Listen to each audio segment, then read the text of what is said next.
we're in here. It's a podcast. You know me. This is Q&E presented by Purvcast, in with a very special guest, somebody that I've known for a long time, but somebody that I have not known about for a while. Yeah, man. I mean, since high school?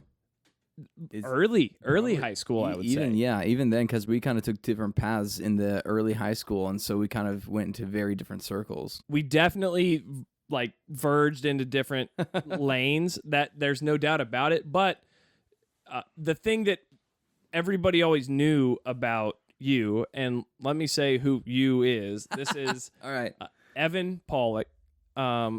A guy that I've known for a long time, a guy that has now had some pretty cool experiences, if I'm not wrong, and a guy that, I mean, you know, we always got along and had a good time every time we hung out, you know? Oh, yeah. Well, we were both EP, Ethan Purvis, Evan Pollock. That's right, yeah. And I would always either get called Ethan. And I got called Evan all the time, too. Yeah, there's absolutely. no doubt about it. When we were playing football, I mean, that's exactly like we were both similar sizes. You got EPs. Both same hair color. Exactly. So we got mixed up all the time on the field. Yeah. Sometimes an annoying degree when we were playing football, but it was... Absolutely, it was name of the game. And actually, so I let my daughters cut my hair, recently. Oh. If I hadn't, bold, we would be literally... rocking the same jam. Your beard's a little blonder than mine is, you know? But you got some of that dark blonde going in there. I do. Yeah, but I'm wearing a hat literally because my girls were like, can we buzz your hair? And I said yes. They got aggressive with it. They got aggressive, and I got I got smushed by. Ooh. Yeah, whatever, you can do it. Yeah, for sure. Well, I mean, it's your daughters, Dude, I'm a girl dad too, so I understand it. You do anything with your There is kiddos. Nothing better, dude. Yeah, I freaking love it. But yeah, Evan Pollock, welcome in. Thank you for coming to the podcast. We're really excited. You've got a ton of cool experiences and things that over the last couple of years I've actually become envious of experiencing because I've developed a love for this sort of thing. Little history, we've known each other for a long time. Dates back to being high school, playing football together, all these different things. And then one thing that everybody knew about Evan whenever we were beginning to exit high school and make plans for the future was Evan loved video production and production period of whether it be entertainment or however it might be. And at that time, that wasn't something that really crossed my mind a lot because it wasn't something that I ever really thought about or knew about, But I appreciate you coming in because I have become obsessed with this and realized why you, from a young age, were like, dude, I want to produce things. I want to direct things. I want to make things and use my imagination to create or be there to create behind somebody else's imagination. So thanks for coming in to share the experience, dude. No problem. Well, I always get excited when people get to experience something that I've had a huge passion for early on in my life. And so whenever people reach out, I've had a couple individuals from early high school, even a few people I've shot some stuff with that were in different genres of life. They've like, oh no, I've gotten into video production. I'm like, dude, welcome, because it's so cool. It's so much fun. It is, and you get to do whatever, and it's so accessible these days. And for sure, there's so much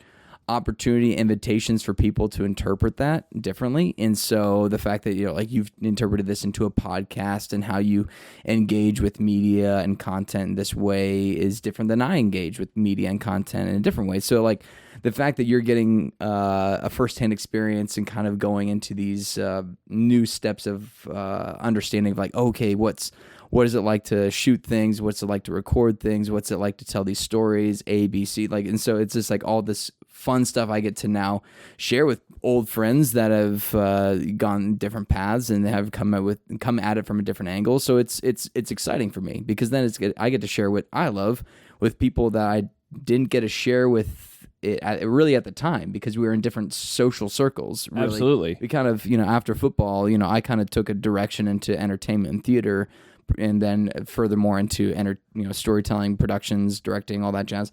And then you were still in the sports pretty heavily through high school, and then For sure. we just kind of didn't really cross paths because we were in different social circles. Absolutely, late high school, and then after that, got married, moved on with life and college and all that jazz. So. For sure. So how did then at that point, because I could have easily have been exposed to something that maybe would have given me a desire for video, like production. Right, yeah. But how did you, what was the exposure that gave you the desire to go to that, and maybe give me a memory or a movie or something from high school that made you go like, I think I might want to do that. Yeah. So, there's been a lot of catalysts, I think, that have propelled me into storytelling as a career. Right. And I would say that early on I was into music, and my dad was always into music. For sure. Your whole family's very talented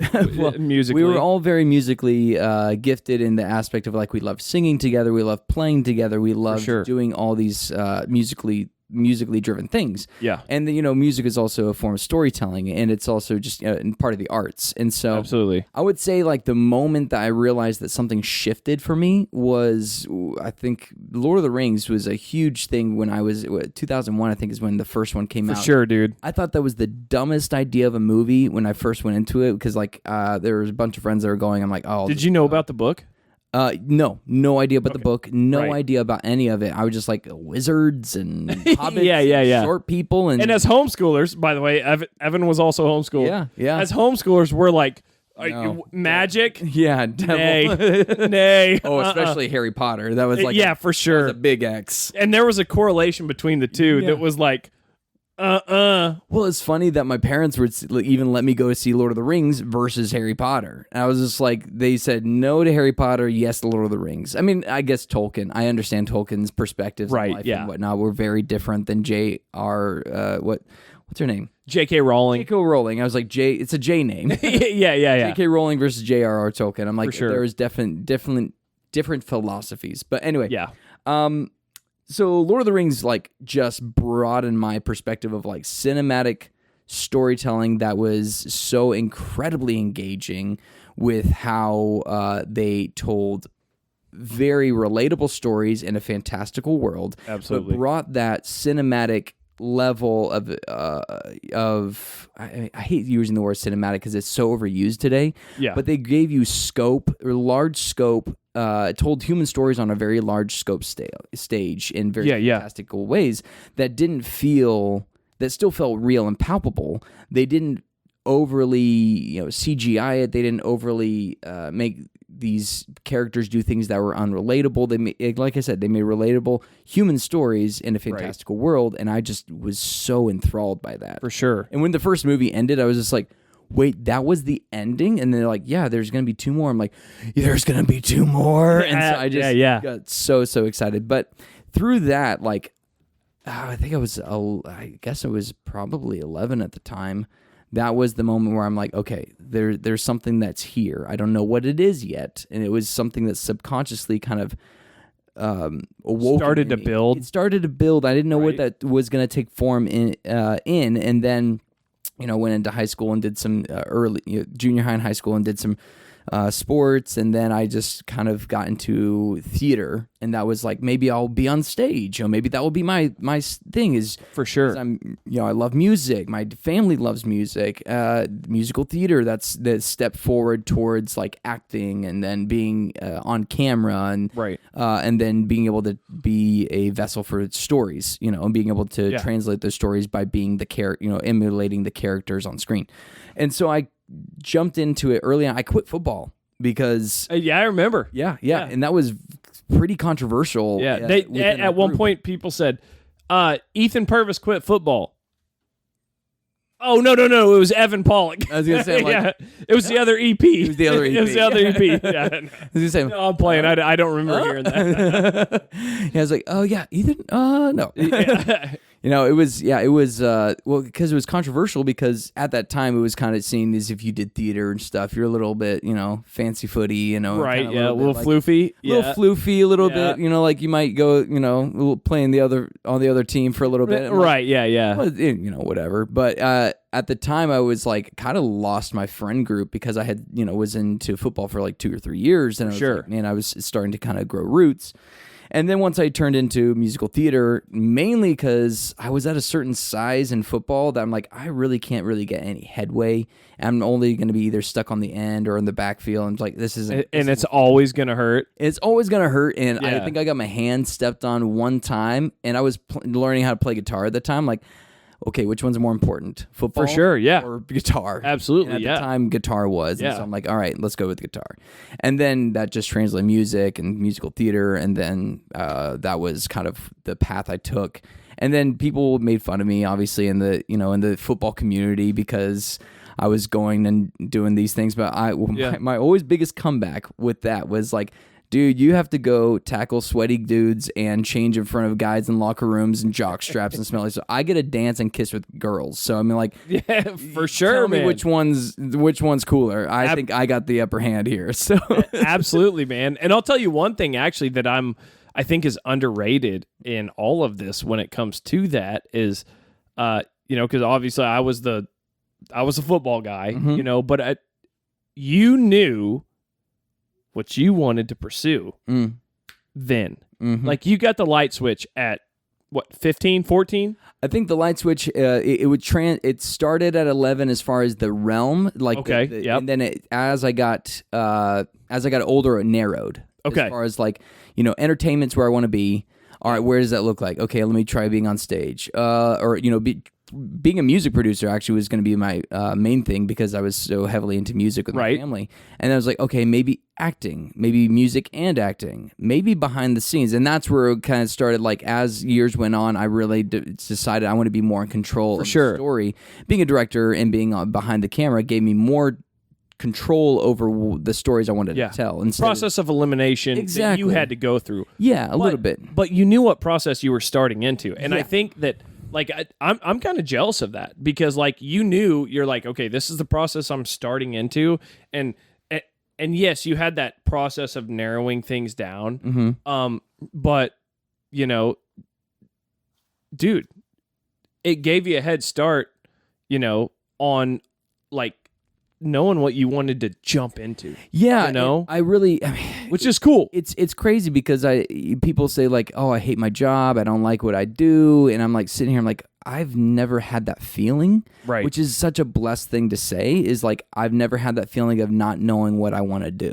For sure. And I knew the area in which I want to perform. It may have just jumped, wearing different hats within that same realm. But it's like, okay, I still enjoy this. Maybe it's not exactly where I'm at wanting to be, but I'll step into the next, the adjacent lane, and then see if it's that one. But it was always within that lane. And so, yeah, you're correct. I mean, like, there are some people that like find that, like, oh man, I really like this later on. Jackson, my brother, actually, he absolutely thought he wanted to go in one direction with his college career with physical therapy, and then sports training and all that. Immediately dropped out after year one. He's like, nope, that's not what I want to do. Yeah. And then years later, like 8 years later, he's like, this is what I want to do, and he chose chiropractics. Yep. And he's, I think he's killing it. Oh yeah, he's still in school in Atlanta right now. But sure. At the same time, like, some people find that, but it takes it. Everybody's journey is so different. Some people figure it out really early on. Some people figure out really, much later on. But you also have that life history that would have not informed you to make those good decisions to then build into your passion. That's exactly right, and that's why, like, I'll be honest, I'm a little jealous, because I'm like, dude, you knew that early on, that, and I don't want to make this about me, but like, it's all good. The only thing I knew in high school was I knew who I wanted to marry, and I wanted to start a family. That was the only thing I knew. And that's huge, and that's not something to be discredited, because no. What you got early on was where you wanted to be, as where you felt God was leading you in the things that matter. Family matters, and that's a huge thing. That's always going to be a linchpin in your life. The fact that you're so passionate about family basically is your foundation and your root to then further inform your decisions on what you're passionate about moving forward. So That's having that as a exactly right. foundation is going Yeah. to be, so you still had it. It just may have not looked in the career form. It just may have just been in the personal relational form. And then the career was a blossom out of that because you want to support your family. It's like, okay, and what's an extension of that? So For now sure. it takes some time to figure it out. And Right. now you've got a beautiful family that you've developed, and then you get to chase something different that's something that supports your family. Absolutely, yeah. No, you're totally right, because I would never disregard the blessing that I have, because that's truly the blessing that means most. But I feel like I got the blessing that I wanted most, and I'm just being greedy. I just wanted both of them at the same time. You know what I mean? Right, yeah. But I do feel excited, and that's like one reason I'm so excited about this conversation with you, is because like this is a passion I didn't even know I had within me. And then, for about 5 years, we started this about 18 months ago. And the 5 years prior to that, I thought about podcasting and production every day.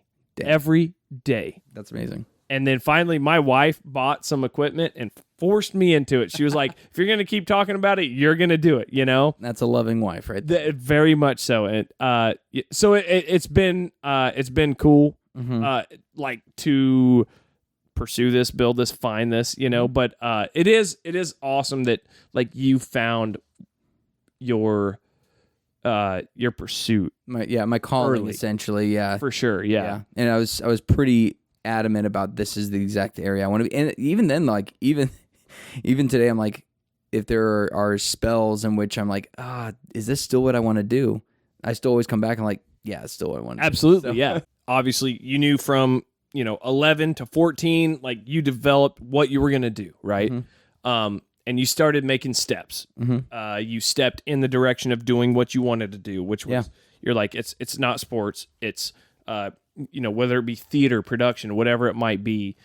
What was because I know that you continued to pursue that like through the rest of your high school career, and then like let's say after graduation, I think you still like continue to pursue that, right? Yeah. So about high school, like about junior, senior year, I knew that like as I was doing performance arts, I kind of knew that it wasn't going to be the exact path I was going to take, mainly because life as an actor is extremely volatile. I mean, you're one thing that my dad was self-employed early on. About 12, 13, he went full-time self-employed. Yeah. And so that he kind of got laid off his job, and then he took things into his own hands and said, I'm going to do this for myself. I saw the vulnerability in that of like when you're working for somebody else, you're always working for somebody. You're always under your own their authority. Yeah. You don't get to make those decisions. Someone's making those decisions for you. For sure. And in minutes you can be gone, And so it's like, okay, when you're a number, you're never a person. You're a number. Exactly. Yeah. And that's also kind of the homeschool way, as far as like you are self-driven. Yep. And so with being self-employed and then being homeschooled, like my dad being self-employed and then me being homeschooled, it was like this double angle of being self-driven, self-motivated. For sure. And so it's like, okay, True independence. I want more of that independence. And and then I also wanted more of the control of the stories I was able to engage in. So from musical theater, I was really engaged. I love doing musical theater, but I'm like, also it'd be kind of fun to step behind the camera. So senior year, I started taking some classes into the filmmaking side of things. And so really fell in love with the craft there and being able to dictate how camera moved and how the story was formed and the people that I wanted to fill those roles with. And then from there, like I went, I think during high school, my freshman year of college, because I went straight in there to start to study film at Missouri State. From there, I knew that I wanted, I don't know, I think there was this moment in college, early college, I'm like, okay, I know I want to be in film, and there's this one opportunity that is never going to come around again, and they're filming The Hobbit in New Zealand. Right. And so I was like, okay, how can I be a part of this? Because after watching all behind the scenes and stuff, I fell in love with the process. I mean, for sure. Anybody who's watched Lord of the Rings is an extreme nerd, and I am an extreme nerd about Lord of the Rings movies. Oh, yeah. That, like, I watched all the appendices front to back, like hours and hours of behind the scenes footage, and it felt like there was this family that was developed in this telling of these stories. I'm like, I want that experience. I want to be able to be a part. Not only am I in love with the movies have had such a huge impact on me as a filmmaker and the way that they told the story, they have also are doing it again via The Hobbit. And I was like, this is the perfect opportunity. I'm finishing high school. They're starting like the year after my freshman year. Like, I'm going to take a year off school and I'm going to go to New Zealand and I'm going to try my hand at being on the set of The Hobbit. And right. So I basically told my professors and my student advisor at the time, like, I'm going to do this. Is there any way I can keep my scholarships basically pressed on pause while I take a year off to go gallivant around New Zealand? And they heard my pitch of what I wanted to do and what I wanted to pursue, and they said, yeah, sure, go ahead. Hell yeah. So they said that, and I was like, so the money's the scholarships are going to be back when I come back, and they said, yeah. And so I took a year off, went raised some money, went to New Zealand for a year. I was 19, had never lived outside the home. yeah. Not moving to another country. It's freaking crazy. For a year. And that was the scariest experience of my life. Just like when I got there within the first week and a half, thank God they spoke somewhat English. For sure, yeah. I mean, New Zealand accents are extremely thick. And super thick, dude. Very, very thick. And they have such a, it's like Australian, but a little bit more relaxed in the mouth, just in some of the things that they emphasize. It's dense Australian, dude. I've gone fishing with New Zealanders a couple times, and it is... and I say what a lot. Yeah. Huh? What was that? Yeah, I feel terrible because Yeah. What? Oh yeah. And they're nice people though. Oh, extremely. Some of the kindest people you'll ever meet in your life. Absolutely, yeah. But one thing I remember when they said is when I first got there, I was like, their inflections at the end of their statements sounded like questions. Like, I'm gonna go to here for dinner. I'm like, what is that? Dinner question mark? Like, for sure, we went yeah, up with it, So yeah, I fished with a couple guys that we were talking about sports, and the guy said, I asked him, I was like, you guys into sports? And he said, oh yeah, he's like, oh yeah, we're big into the All Blacks.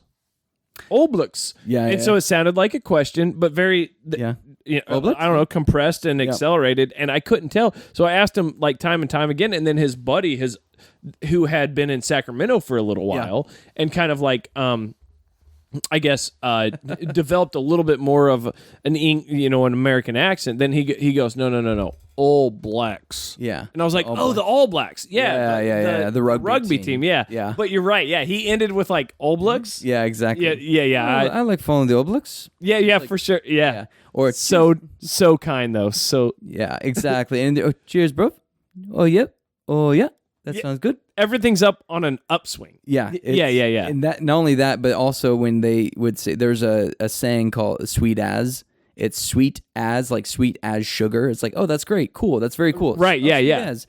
And so I was like, for a minute there, I was like, Lindsay, oh, sweet as. I'm like, sweet ass. Thank you very much. I appreciate that. That was very, very nice. I mean, yeah. These are my tight pants. I had no idea. Yeah. But, they may do things a little bit different here. For sure. Yeah. That's hilarious, man. It was an extremely forming year for myself as I was pursuing, this film, this excitement of film and trying to get on the set of The Hobbit. I was just networking like crazy, trying to figure out for sure. Yeah. Who do I talk to? Who do I make friends with? Who do I bribe? Who do I want? Yeah. As a 19-year-old kid, zero experience on any film set. And there's anybody who would have hired me on that set would have been daft, just absolutely ridiculous. Right. So I did, however, during all that time, I did get one connection through the church I was attending that was a costume person, a costume coordinator, a seamstress that needed some help with measuring some auditioners for elves. And I was like, I needed it. Yeah. And so I ran down and started just taking measurements of people for that were getting tested for elves. And I was like, I was listed as a costume assistant. I'm like, That's freaking Did awesome. it. Dude. I did it. Yeah. I got a little paycheck. I'm like, Headed home. there you go. Dude, Yeah, that's I did it. so cool. So I mean, like in retrospect, like there was so much information that I should have like had before I got there to right. try to get on set, but at the same time, I was like, I accomplished what I was set out there to do.